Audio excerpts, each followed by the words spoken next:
What's going on, guys? Welcome back to RC Everyday. It's been a while since I've gotten any progress on this Forest Service truck build. So we've got the body pretty well done. Still on the fence about painting the bed, but I wanted to get the chassis right. So this is the old Iron Pig chassis. Remember that body was like sand, and that truck, the suspension on it was just so stiff. I thought it was just because the body had no weight, but as you can see, it takes what is this 3.5 pound bed to make the rear compress it all, and I think it only has 1 or 2 leaf springs on it. It does only have 1, so front still skyrocketed. We don't have a lot of stuff on it, but I wanted the K44 axles. RC4 Drive has this new long wheelbase builder's kit. I've been eyeing it for a while, and I waited for the sales on Black Friday. It was like 60 or 80 bucks off, so glad I waited, but that's why we've been delayed on this project. So we're gonna build a chassis for this truck. I'm not sure yet if I want it to go stockish or what, but I do have a lot of other parts to play with. Back when we were lowering the 82 Toyota, the new TF2 chassis, I've got every flip block, lift block, lowering block, whatever you want to call them. I've got the CC hand kit where we can flip and have a shock mount on the low. I've got a lot of options with that. This chassis is Yoda axles and all of that. So again, I don't know what direction we're going. I don't know what tire and wheel. Obviously I'd like some steel wheels, but we just got to see what size and what height we make everything. And I'm excited to see this. I haven't had a TF2 kit in a long time. Back when I first got my first one, I couldn't afford a kit, so I pieced it together just off of eBay. But I've had enough TF2s now, I can probably build this without instructions. It comes with a little shock oil kit. Big old silica gel. Not their usual fancy type packaging. I'm kind of surprised. There's not any foam or anything like they used to have.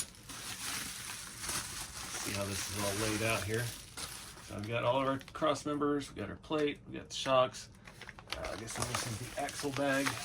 Axles are pre-made. Again, if you're going to run even the RTR trucks a lot, you probably want to crack them open and grease them while you're there.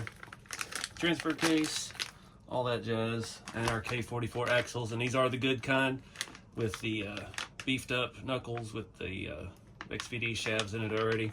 Gotta have those for the Chevy. I just couldn't live with it on a Toyota. I think I finally got all of my Chevys switched over, the ones that we built in the past, to K44s. It's been an expensive venture, but I mean, these axles are so expensive by themselves. This was almost a better deal to buy it all. And then I get a bunch of extra parts too. Things like these crossmember.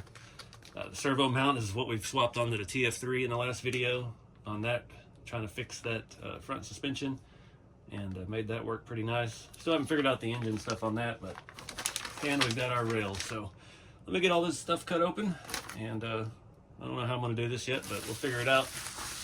Probably just going to wing it and go scale hardware, swap all that out when I'm going to use their hardware.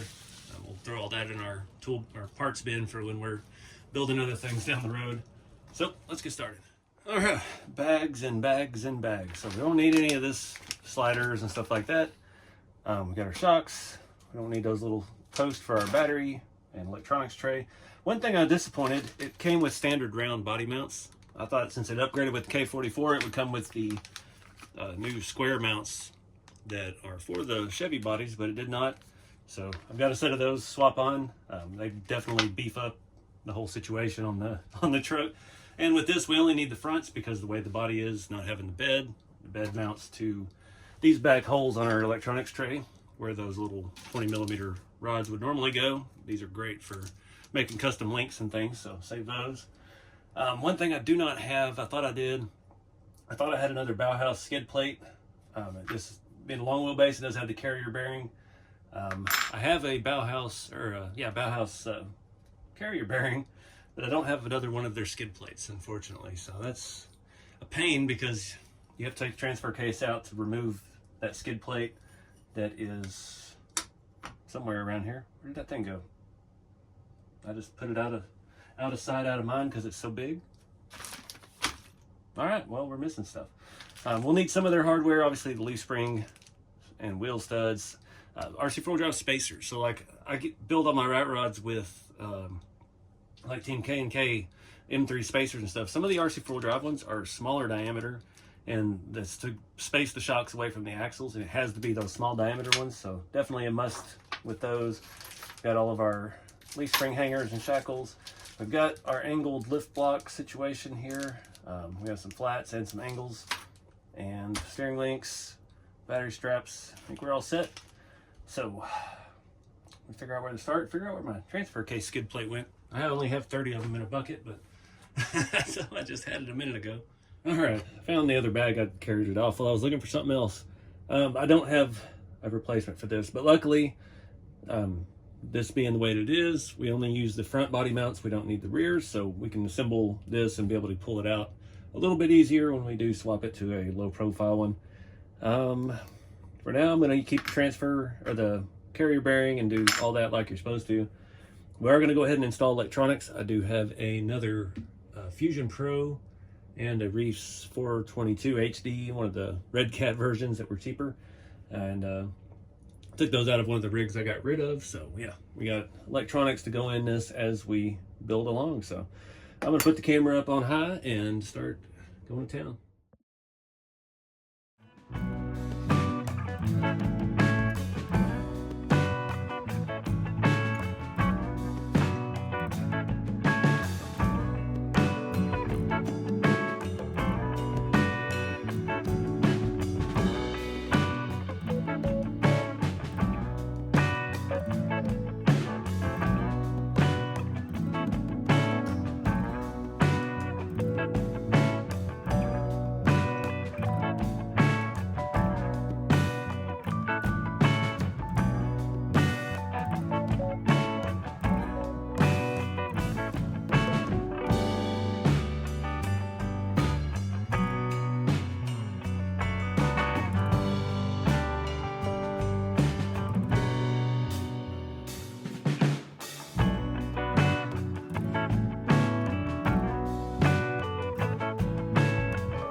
All right, guys, a couple of hours, get that chassis together. A lot of stuff going on that's not good. Still setting a little high for me. I don't really know that there's no lift blocks on it. So the next step is to flip the axle, and that's going to be pretty extreme. I don't know if we'll have enough room for these tires. These are some from the Long Tall Texan RC. These are some 3D printed 8-lug wheels on the general grabbers. Ideally, the back is bottomed out already.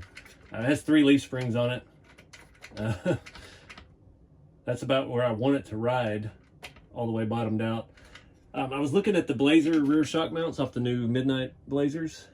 We could fit that. It would fit up inside of the utility bed, but I'm just kind of like, why bother? The utility bed's metal. We could just drill a hole wherever we want and mount our shock through, and put a nut on the back side and simplify life a little bit. Up front, I put the CC hand front shock mounts, and they are, I don't know if they're going to work with the engine bay. That's this one does not have an engine bay in it yet. I'm not sure if it will. I still don't know if this truck's going to be like USTE gallery competition, or it's just going to be something I set up and run. I know we don't have USTE anymore, but we've got to get it down a little bit. Right now, the front shocks are not connected on the bottom. They are about 20 millimeters too short with those upper mounts. And I like the way they look. I think those are 3D printed metal. It's a very weird material. Feels a little delicate. I'm a little worried about it. But yeah, we're going to try it. I think if I'd run the stock, just the old school shock hoops, that we could bolt the shocks on and be fine. But that's something I've learned more recently with all the TF2 suspension craziness. The Blue Blazer is the current perfect setup. It has the tall hoops. It has the weird axle with the mount underneath on the front. And we've got like 110 millimeter shock in there. We have so much up travel, so much down travel. It's a fantastic setup. Right now, this is not jiving right at all. We can't even connect the front shocks. The rear shocks are bottoming out. They're like 25 millimeter. So this bed is a pain in the butt to take on and off. I had to hog out the holes a little bit to even get it to line up. A little surprised about that, but it is what it is. There has a white mark on it. I kind of like the 8-lug look, but this is a 10 on there, so unless we change to some custom emblems, I don't know. I'm just spitballing here. We could still go with a smaller tire if this sets too low, but I still want it to work. I still want it to be, if we go low like the 82 Toyota, I want it to still function. That truck is phenomenal, and it would be cool to set up a low stockish looking 4-wheel drive truck with this bed, because this is creating all kinds of chaos for us with that extra weight out the back. And that is a lot of weight. So I think I'm going to go ahead and flip the axles, get some of my blocks. I've got all that stuff here with the scale hardware. I did build this whole thing with scale hardware. It just looks nicer. And they'd use that zinc coated, so it looks like grade 8 stuff like you would put on a real truck if you weren't fully restoring it. But anyways, I'm going to tear this back apart, and yeah, let's see what we can do. All right, guys, that's looking more kind of along the lines of what I'm thinking. Tires might be a little big. Everything clears really good though. Still no shocks hooked up. That's bottomed out in the bed of the utility bed, but we got full range. I'm kind of digging it. Yeah, I think it's easy to make the shock mounts in the bed. We'll just have to line it up, drill some holes, and I'll bolt it through. The bed's all steel, so just as strong as anything. The bed's already bolted down. With the front flipped, it is lining up perfectly with the shocks, the way they're set up with those taller mounts. So we don't have to do any weirdness with moving the shock, the lower mount. I did use the factory blocks from the 82. It's a 2-piece block. I don't have any spares to show you, I don't think. I do not. That was all the only ones I had. These are the CC hand blocks. They are flat on the bottom. The RC 4Drive ones from the 82 are curved. And it has another piece that on the 82 stock went on the bottom side of the leaf to kind of clamp it into place. And if you just flop it around to this side of the leaf, it made it flat on the bottom, and it is a little bit more drop than these. So there are 2 different drop setups from CC hand. One is a 6 millimeter, one's a 9. And it has this one for the front with the shock mount. It's handy. I'm use that one of these days, but I think this setup's going to work well on this truck. We are having issues with drive shaft links, and we are having a major issue out front with the drive shaft hitting the transmission. I don't know why I'll just show you. I don't know why we've got a passenger pumpkin and a driver's side output. It's easy enough to fix, maybe. I have that kit that was tinytrucknuts.com. It moved everything to the opposite side, and you flip the transfer case, change the gears around. That would work well on this truck. I don't have a good skid plate right now anyway, so that might be an option, but that's the only real hang up I had. We could easily fix the rear drive shaft issue with taking the carrier bearing out, but I think the drive shaft will work fine once we do a lower profile skid plate and tuck all this up, and that'll give it its room it needs to function. So yeah, that's where we're at. I am having an issue with these rear tires. These have, I guess, fake, they're part of the wheel. The hub itself is 3D printed. It is a drum brake in the back, and I think it's hitting the axle because I'm not able to roll this very well. So we might have to do some clearancing on that if we do use these wheels. They have really good offset for this, but I don't know. I don't know what I do. I got too many square bodies and too many different projects. I haven't shown it yet on video. I do have this truck now. I picked this one up from Harry, the Long Tall Texan RC. It came with those wheels that are on this one right at the moment. The only issue is the post office broke the bed. So this was a true long bed. It was extended before and after the wheel well, and the back half did get damaged in shipping, and 2.5 weeks in insurance claim battle with the post office for that, because this was not cheap. But I put this on the tow truck and it looks awesome, but it's just hard. I paid so much for it, for the long bed specifically, with the intention of doing a shop truck chassis and lowering it. And I don't know, it just screams work truck. I mean, we got the roof lights, and I don't know, but that's where I'm gonna wrap this video up. I thought about putting this on here tonight, but I don't feel like taking all that apart again. Plus we don't have the rear mounts, and this was a Blazer body, so it's stuff's all different in the back. But I think we're gonna end off here. It's late, and yeah, I just don't feel like doing any more today. So let me know what you guys think in the comments, and stay tuned for part 2 of the chassis situation. I gotta order a skid plate or flip kit or something, get that drive shaft situation sorted, and just go from there. I'm kind of digging the white wheels. I do have hubcaps for these wheels, but I don't know. I'm torn because the print quality of the hubcaps isn't that good. So let me know what you guys think in the comments, and we'll see you in the next one. Keep it scaled.